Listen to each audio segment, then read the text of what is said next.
नमस्कार मित्रांनो, आपल्या शेडमध्ये आज गेले असता हे अंडं आपल्याला असं दिसून आलं. याला पहा, या अंड्याला जो बाहेरून कवच असतो तो कवचच नाही आहे, एकदम मुलमुलीत अंडा आहे. त्याला जो सफेद कलरचा वरतून कवच असतो तो नाही. याला दाबल्याच्या नंतर बघा असं एकदम जसं काय एखादा फुगा भरला आहे असं दिसून येते. आता ही आपली बाकीची अंडी, या अंड्यामध्ये बघा आपलं हे अंडं घेतलं असं एकदम भक्कम प्रकारे कवच असतं.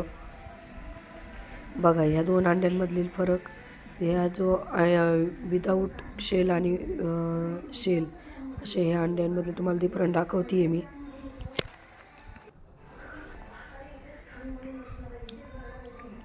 हा फरक लगेच जाणून येतो बघा अंड्याचं मध्ये फरक. तर मित्रांनो, यावर उपाय म्हणून आपण आपला खाण्याचा चुना जो आहे तो पाण्यामध्ये कोंबड्यांना मिक्स करून देत आहोत. आपलं एक टब्बर पाणी समजा, त्याच्यामध्ये जो खायचं पुढे आहेत 1-2 पुढे आपण काढून अशा प्रकारे देतो, जेणेकरून कोंबड्यांचं जे कॅल्शियमचं प्रमाण आहे ते वाढेल आणि अंडी ही अंड्याचे कवच हे भक्कम होईल.